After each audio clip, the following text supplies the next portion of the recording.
In our headlines on this Thursday, June 19th, here in South Korea. A second supplementary budget plan for this year and the first under the Lee Jae-myung administration is poised to make its way to the National Assembly next week amid efforts to revive the economy.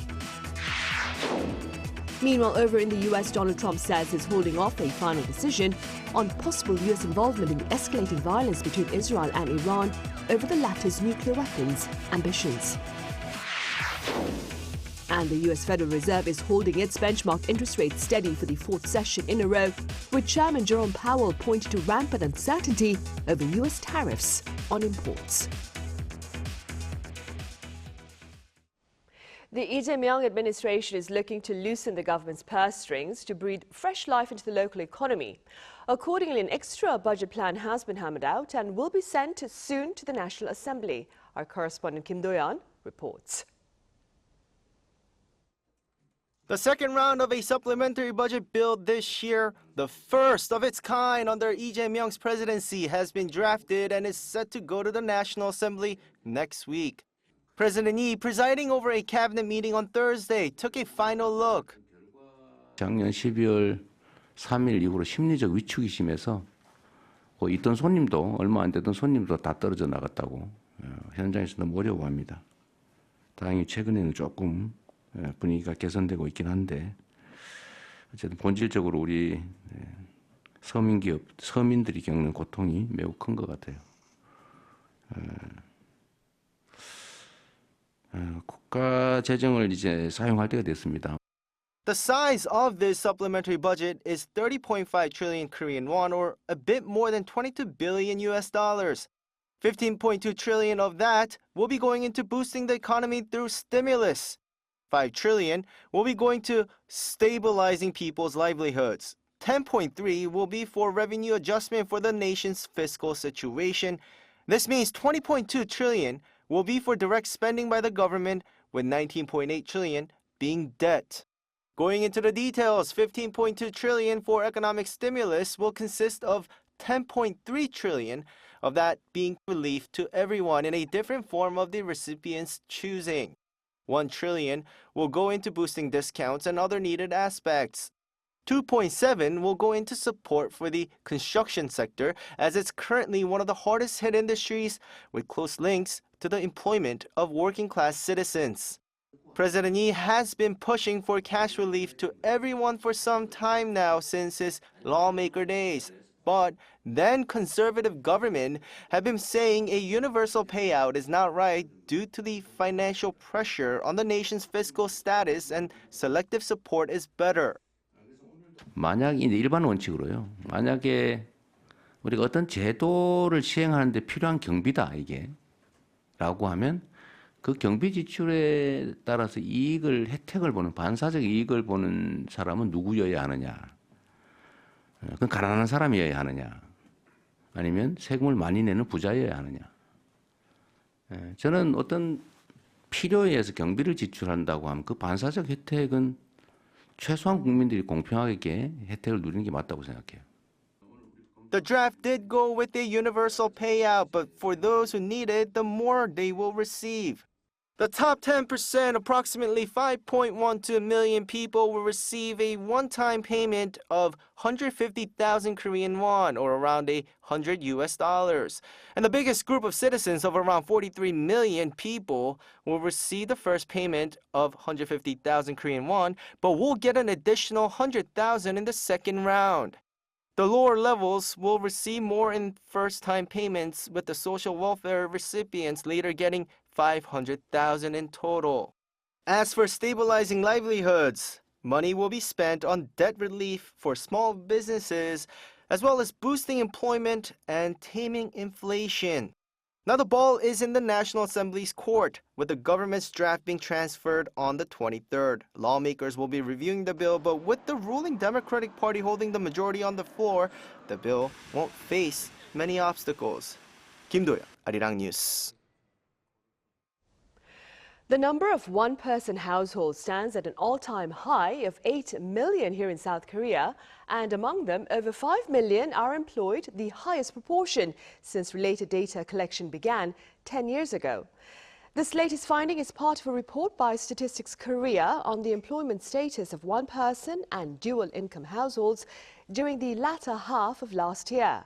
And speaking of that, dual-income married households fell to some 6 million, and among the working parents, those with children under 18 accounted for over 58%, the highest on record. U.S. President Donald Trump is delaying his decision on U.S. involvement in the military confrontation between Israel and Iran. Our Moon Hye-ryun explains. 7 days into Israel's military campaign against Iranian nuclear and missile facilities, cross-border attacks are escalating. On Thursday morning local time, an Iranian missile struck Israel's main southern hospital, causing what officials described as extensive damage. This came as Israel targeted a heavy water reactor southwest of the Iranian capital, with Iranian state media reporting that the facility had been evacuated ahead of the strike and that no civilian areas were affected. Israel had issued a warning earlier in the day, stating its intention to strike the site and urging residents to evacuate.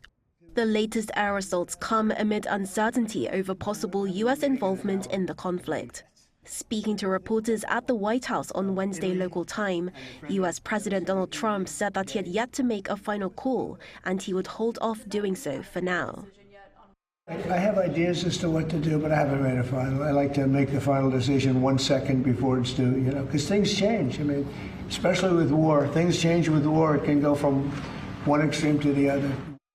Shortly afterwards, he convened a second White House Situation Room meeting in as many days to discuss the agenda with his national security advisors. The talks lasted for around an hour, and it is not yet clear what was discussed or whether any decisions were made. According to the Wall Street Journal, Trump told senior aides late Tuesday that he had approved plans for a potential military strike on Iran, but decided to pause, hoping Tehran might still give up its nuclear program.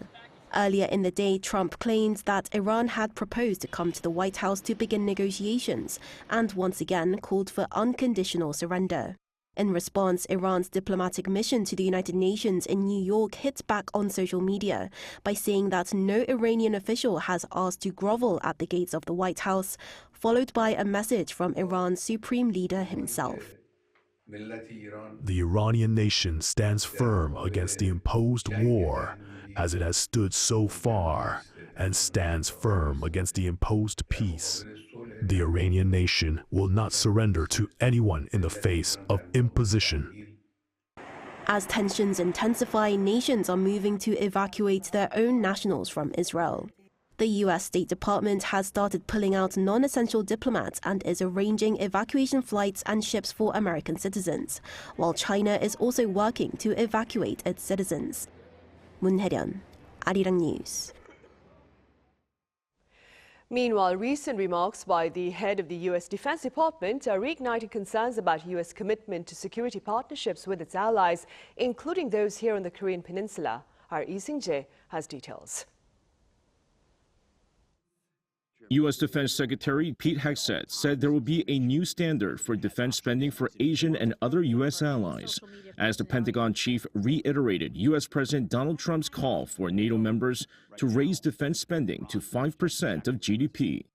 Speaking to the Senate Armed Services Committee on Wednesday, Hegseth stressed that the U.S. cannot want the allies' security more than they do.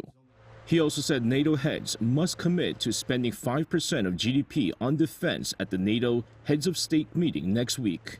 The comments from the Pentagon chief come amid speculation that Trump might raise South Korea's defense spending or its share of the cost of stationing U.S. forces Korea. Currently, South Korea's defense spending stands at around 2.5% of its GDP. Meanwhile, during a forum hosted by the Center for Strategic and International Studies on Wednesday, U.S. Senator Andy Kim said that the current administration's reported consideration to decrease USFK presence in South Korea is a perfect way to derail the Seoul-Washington relationship, especially at a critically important moment for the alliance. The Korean-American senator also stressed that failing to treat U.S. allies and partners differently from adversaries is a huge mistake, adding they will cause unnecessary friction. At the same forum, former Deputy Secretary of State during the Joe Biden administration, Kurt Campbell, warned that any substantial adjustments to the USFK troop level could be misinterpreted as a sign of reduced security commitment from Washington.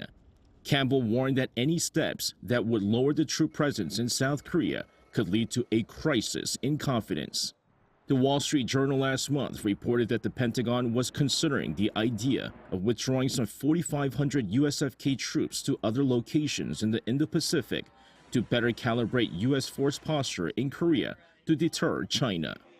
Lee Seung-jae, Arirang News. And for the fourth session in a row, the U.S. Federal Reserve is holding its benchmark interest rate steady, citing uncertainty over the broader repercussions of the Trump administration's tariff campaign. Our Moon Ji-young covers its latest decision. The U.S. Federal Reserve kept its key rate unchanged for the fourth straight meeting Wednesday and lowered the country's economic growth outlook. This keeps the rate in the 4.25 to 4.5% range and marks the fourth consecutive rate freeze since Trump took office, despite pressure to make cuts. What we're waiting for to reduce rates is to understand what will happen with really the tariff inflation. And there's a lot of uncertainty about that. So far, inflation has remained relatively tame near the Fed's target of 2%. However, economists warn it may take months for the effects of tariffs to be felt. Inflation has also seen recent upward pressure from rising oil prices driven by the conflict between Israel and Iran. However, Fed officials still foresee 2 interest rate cuts by the end of this year, the same as they projected in March. The central bank's latest quarterly projections show noticeably weaker growth, higher inflation, and slightly higher unemployment by the end of this year than it had forecast in March. For this year, Fed officials expect inflation to rise to 3%, unemployment to increase to 4.5%, and growth to slow to 1.4%. The Fed also projects GDP to grow by 1.4% in 2025, down from 1.7% projected in March. Following growth of 2.5% last year, GDP was reported to have edged down in the first quarter, reflecting swings in net exports that were driven by businesses bringing in imports ahead of potential tariffs. President Donald Trump has publicly criticized Powell for not cutting rates, increasing pressure on the central bank. But the Fed chairman dismissed the criticism, saying, quote, "We are in a good place." Meanwhile, this week's decision puts the benchmark rate gap between South Korea and the U.S. at up to 2 percentage points, with the Bank of Korea slashing its key rate to 2.5% at its last meeting in May. On the same day, Bank of Korea Deputy Governor Park Jong-woo noted the Fed chairman's cautious policy approach, influenced by U.S. tariff policy and divergent views among officials. Speaking at a meeting on macroeconomic issues, he also highlighted the growing uncertainty regarding the future path of U.S. monetary policy. Moon Ji-young, Arirang News. The U.S. is resuming its visa applications for foreign scholars, but now requires full access to their social media accounts for comprehensive vetting procedures. Our Iuni reports. The U.S. State Department is resuming the process for foreign nationals applying for student visas following a temporary suspension last month. But according to a statement released Wednesday, applicants will now be required to provide information about their social media profiles. All applicants will be asked to set the privacy settings on all their social media profiles to public. New guidance directs U.S. diplomats to look for any indications of hostility toward the citizens, culture, government, institutions, or founding principles of the United States. Failure to comply may be seen as an attempt to evade screening or as an effort to conceal online activity. This policy applies to students and other applicants for visas in the F, M, and J categories, which refer to academic and vocational education as well as cultural exchanges. The temporary pause in visa interview scheduling last month was prompted by the U.S. evaluating new social media vetting procedures, leaving students worldwide anxious. The New York Times commented that the guidelines' vague parameters will no doubt create much uncertainty among American universities and students and scholars overseas who intend to travel to the United States. It also wrote that critics say such a process and other related actions by Secretary of State Marco Rubio are aimed at limiting free speech, enforcing certain beliefs, and pressuring foreign citizens to censor themselves and refrain from criticizing the Trump administration. Meanwhile, according to a senior State Department official, the Trump administration is working to make America safer, acting on citizen expectations, and that Marco Rubio was helping to make America and its universities safer while bringing the State Department into the 21st century. 이은희, Arirang News. Back on the local front, young overseas Koreans are taking part in a special program here aimed at offering them the opportunity to delve into their roots. Our An Sung-jin files this report. 7.5 million. That's how many overseas Koreans there are. Gathered here are around 240 next-generation overseas Koreans aged 15 to 18. This teen camp, hosted by the Overseas Korean Agency and organized by the Overseas Koreans Cooperation Center, has participants from 26 countries.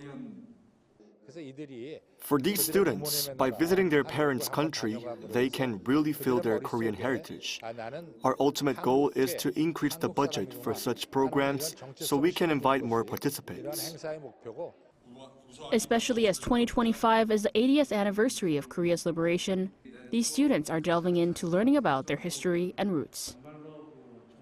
Programs like these offer the opportunity for overseas Koreans to experience Koreans' history, culture, and society while helping them build connection with younger people in the country.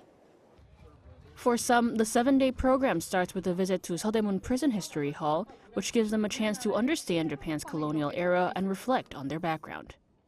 For 15-year-old Sophia, this was an opportunity to fulfill her interests and ties with her Korean roots. My grandmother was born in Korea, but it so happened that they were deported in train cars to Kazakhstan. Just in the cold, they were thrown like that. They started working at coal mines, and life began to improve for them. It's my first time in Korea, but I really like it here, and I will definitely come again in the future and maybe study here. And at the National Museum of Korean Contemporary History, students look back at the country's past to strengthen ties and raise awareness of their Korean identity. I know one of my great-grandfathers on my grandmother's side was a war veteran after the knock-on for the Korean military. I feel like it shows a lot of courage, and that courage is often seen throughout my family, I believe. That's one of the main reasons why I've come to Korea. This program for the summer will run until August, not only for teens, but also for those aged up to 24 as well, to foster overseas Koreans as global leaders who embrace and uphold their Korean heritage. An Sung-jin, Arirang News. On the cultural front, South Korea is expanding its presence in the world of ballet, led by local talent and global recognition. Our Cha Yoon-kyung has more.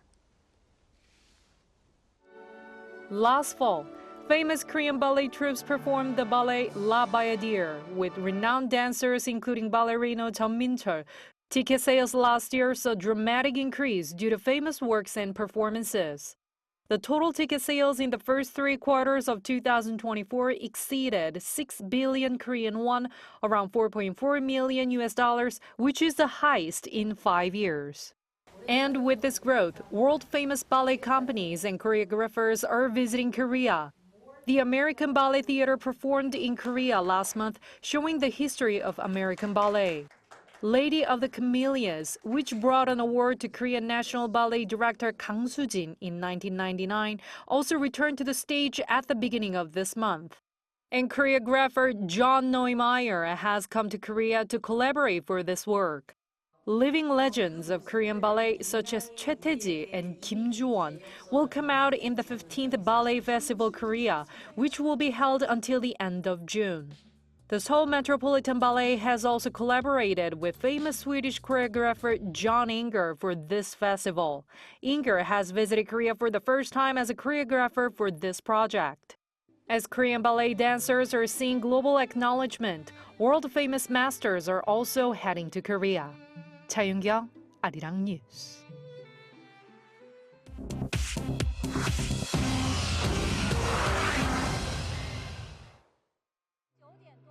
This is The World Now, bringing you the latest stories from around the globe.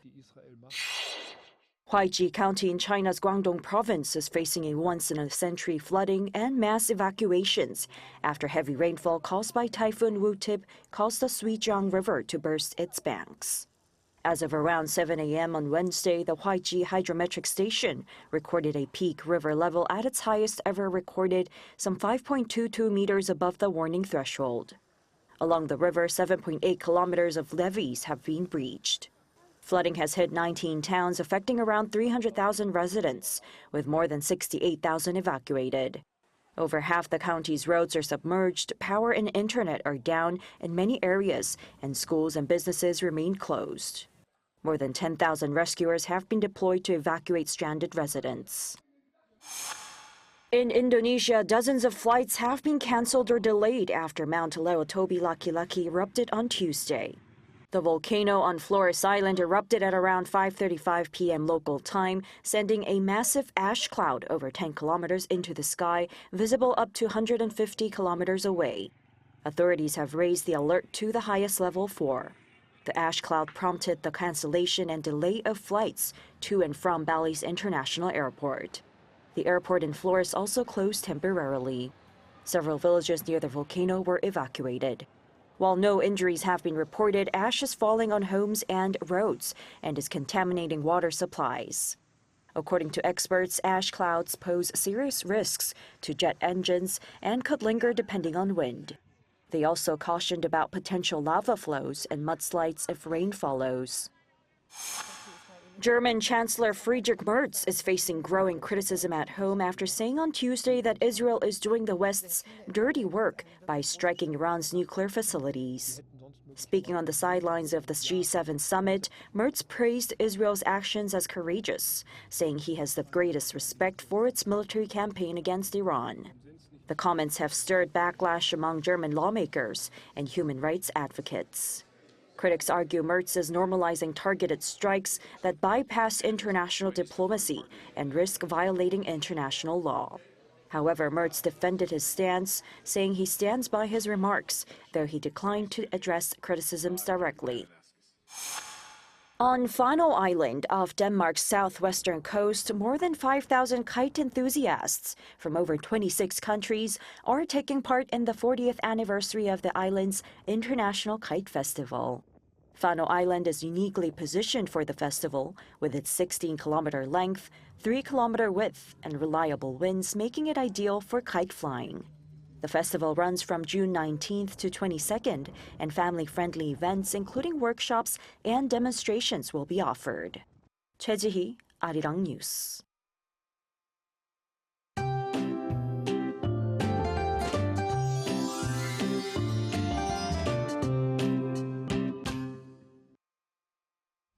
Ahead of the rainy season, the heat has become stronger. The lowest temperature in Gangneung last night was 26.5 degrees, the first tropical night of the year. The daytime temperature in Seoul rose up to 33 degrees, Wonju, Cheongju, and Gyeongju 34 degrees with humid conditions. Today and tomorrow, the whole country will gradually enter the rainy season. Heavy rain of up to 150 millimeters is expected in northern parts of Gyeonggi-do Province, Gangwon-do Province, Chungcheongnam-do Province, and Jeollabuk-do Province. Please be prepared in advance. Tomorrow morning will start warm at around 22 to 23 degrees all over the country. Daily highs will move up to 25 degrees in Seoul, Chuncheon, and Busan, 29 degrees in Daegu. Rain in the central parts of the country will gradually stop on Saturday morning, but it will continue in southern parts of the country and Jeju Island until Sunday. That's all for Korea. Here are the weather conditions around the world.